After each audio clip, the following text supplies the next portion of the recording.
importante que fuese una persona muy sola también. Creo que es una persona que no sabe querer y que a la vez que se enfrenta a la muerte y a los crímenes, se enfrenta al amor y empieza a enamorarse de una chica que se llama Edith y no sabe qué hacer con ninguna de las dos cosas. Quizás el amor le resulta más desconcertante que la muerte y quizás eventualmente no resulten tan distintas ambas cosas.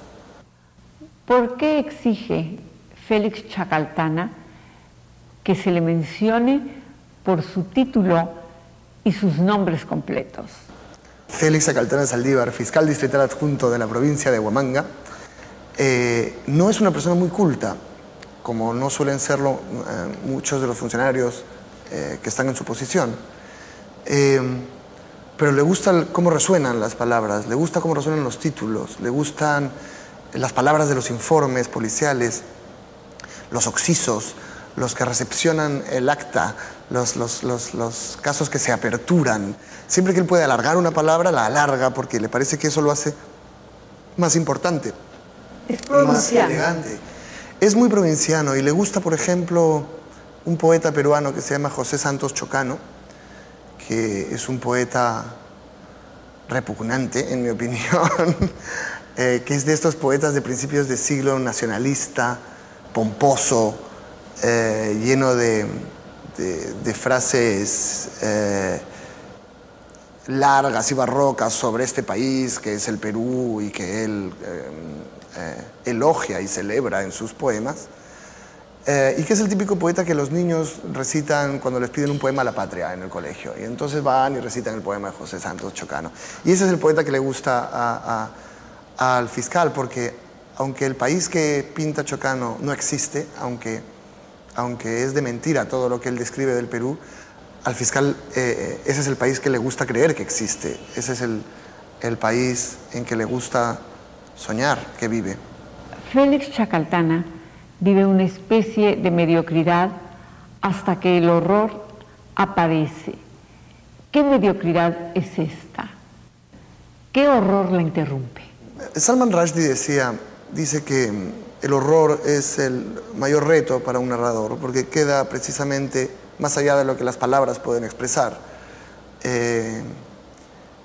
Y me interesaba a mí hablar de lo que el horror hace en la vida de la gente. En general, creo que las novelas que me gusta leer y escribir son novelas que muestran cómo los grandes acontecimientos de su tiempo afectan la vida de pequeñas personas cotidianas y reales.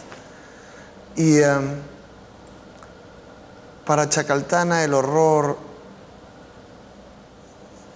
digamos, carcome las bases de su sistema moral. Chacaltana cree que mientras él cumpla la ley y haga cumplir la ley escrupulosamente, y ya ni siquiera la ley, sino el procedimiento administrativo y el trámite, él es una buena persona.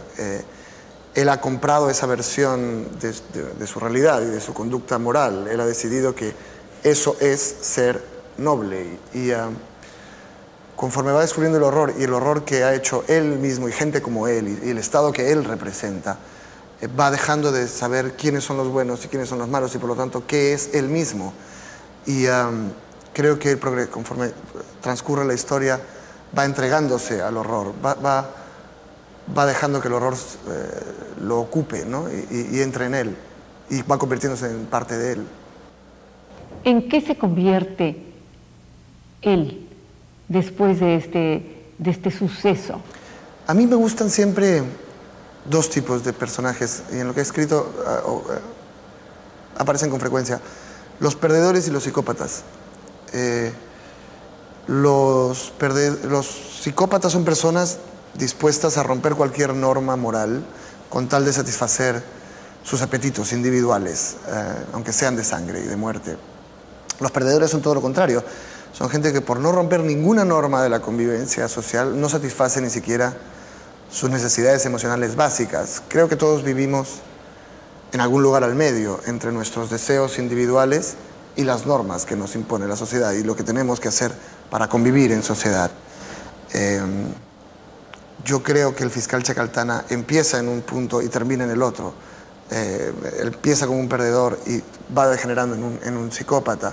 pero también creo que el psicópata al que persigue también es un perdedor, es un hombre que ya no puede escapar de las reglas de la muerte y de la sangre que han regido toda su vida.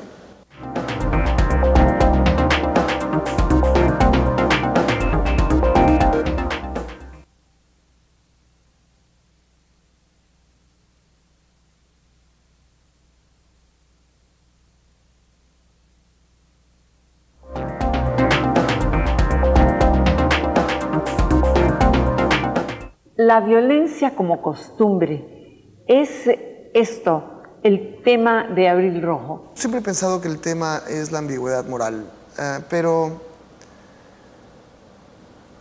es verdad que una novela siempre tiene muchos temas. Para que una historia funcione, las ideas tienen que bailar atrás de ella, ¿no? Y cada cosa que va ocurriendo y cada cosa que sus personajes dicen saca a colación nuevos temas. Creo que la mentira también puede ser un tema, y las mentiras de las que vivimos rodeados. Creo que la violencia como costumbre puede ser es uno de sus temas. Creo que la soledad es uno de sus temas. Creo que, bueno, la muerte evidentemente es uno de sus temas. Y América Latina.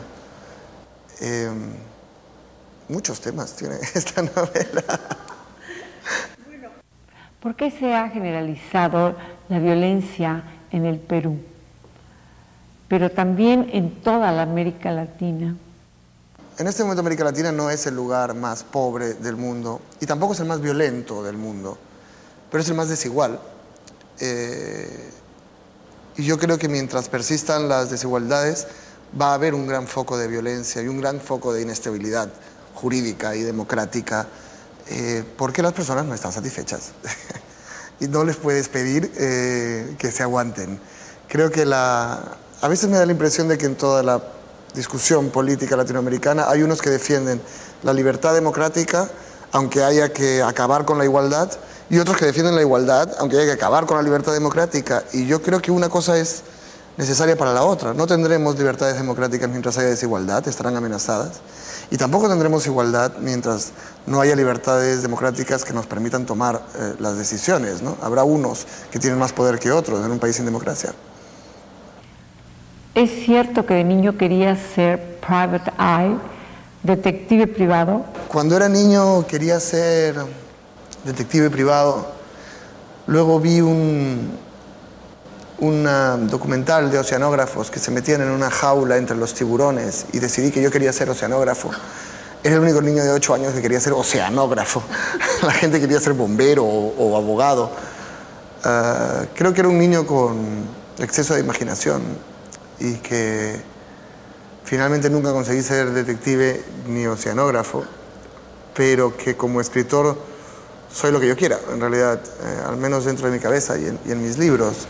Tenía un libro de cómo ser detective privado y tenía otro libro de cómo ser espía.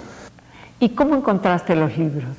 Mi padre y mi madre siempre me llevaban a las librerías, siempre motivaron mucho que yo leyese y había estos libros de cómo ser detective, de cómo ser espía, con dibujitos, y yo hacía códigos secretos con mis amigos y se aburrieron muy rápido mis amigos, la verdad, que preferían juegos más normales como el fútbol. Pero a mí estas cosas me hacían imaginar. Yo era un niño un poco raro y creo que con una imaginación muy excesiva y al final he terminado por vivir de ella, he terminado por convertirla en mi trabajo. Santiago, ¿has cumplido tu vocación de espía escribiendo novelas? Por lo menos creo que esta novela Abril Rojo es una deuda saldada con mi vocación frustrada de detective privado. Creo que yo habría sido un detective como el fiscal Chacaltana, un detective completamente ridículo, un detective que no se entera de lo que está viendo, que no comprende las claves en las que habla la gente, que tiene todas las evidencias delante, pero no es capaz de armar el rompecabezas. ¿Qué películas o novelas te interesan?